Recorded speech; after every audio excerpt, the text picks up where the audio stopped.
A paz esteja convosco, bem-vindos ao 32º episódio do Credo em 5 minutos. Se todas as histórias têm um clímax, a história de Jesus, a vida de Jesus também tem.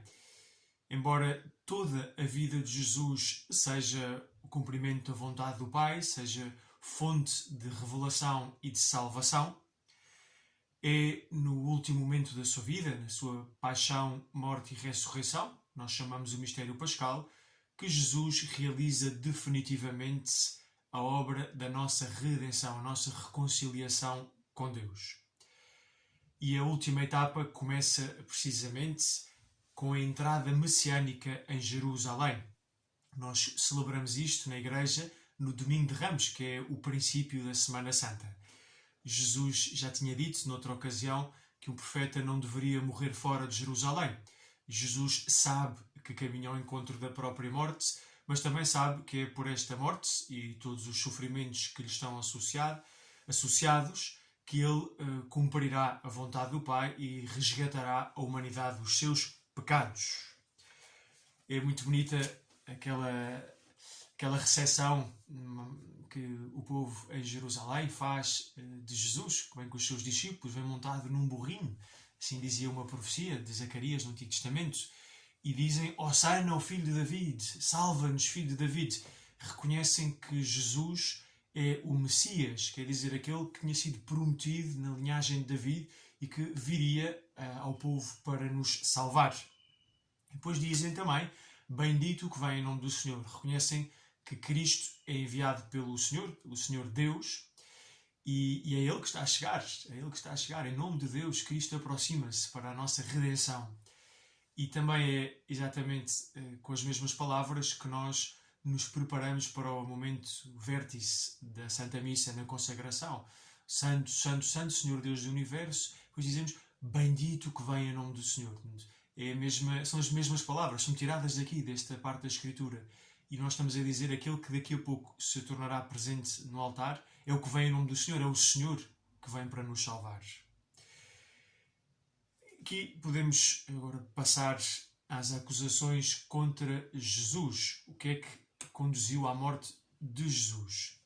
Jesus era acusado de ir contra a lei de Israel, de ir contra o templo, de ir contra a fé no Deus único. Os saduceus têm receio de perder a sua primazia, a sua importância na sociedade. Os saduceus era a classe sacerdotal, a classe mais elevada, os chefes dos judeus, que vivem em conivência com os romanos e têm privilégios. Os fariseus têm inveja de Jesus e não aguentam a maneira de Jesus viver e a maneira de Jesus interpretar a lei. E por fim, o próprio Pilatos, de modo a evitar mais rebuliço, mais revolta, mais oposição, acaba por concordar e por condenar Jesus à morte. Vamos ver algumas destas acusações e ver como são falsas. Primeiro, Jesus e a lei. A lei tinha sido dada por Deus ao povo de Israel através de Moisés e mostrava como é que haviam de viver os israelitas para estarem na aliança com Deus, de maneira agradável a Deus. Jesus não cancela a lei. Jesus é o verdadeiro intérprete da lei, porque ele, sendo Deus, é o autor dessa lei. Ninguém é melhor do que o autor para interpretar a lei. Mas também leva a lei ao cumprimento, à sua plenitude. De facto, a lei de Israel, os mandamentos e todos os preceitos, indicava como é que se devia viver, mas não dava o poder de viver dessa maneira. Os israelitas sabiam bem como é que deviam proceder, mas ainda tinham o pecado em si, não tinham sido resgatados do pecado e, portanto, não conseguiam vivê-la.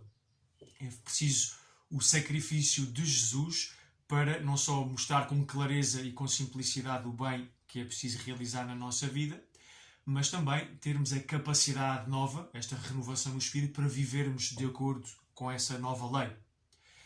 Jesus também não desprezou o templo, falou da sua destruição. Jesus venerou o templo e respeitou o seu caráter sagrado. Aquela expulsão dos vendilhões é sinal disso. Jesus foi muitas vezes rezar ao templo, ensinava no templo, mas Jesus mostra que ele é o verdadeiro templo. O templo para os israelitas era um sinal da presença de Deus. Em Jerusalém era onde se oferecia o sacrifício, o verdadeiro louvor a Deus. Pois Jesus transforma isto, o templo fica caducado, E o verdadeiro templo, aquele que oferece o sacrifício ao Pai, e aquele que é a presença de Deus no meio do seu povo, é o próprio Cristo. Abençoe-vos Deus Todo-Poderoso, Pai, Filho e Espírito Santo. Tenham um ótimo dia.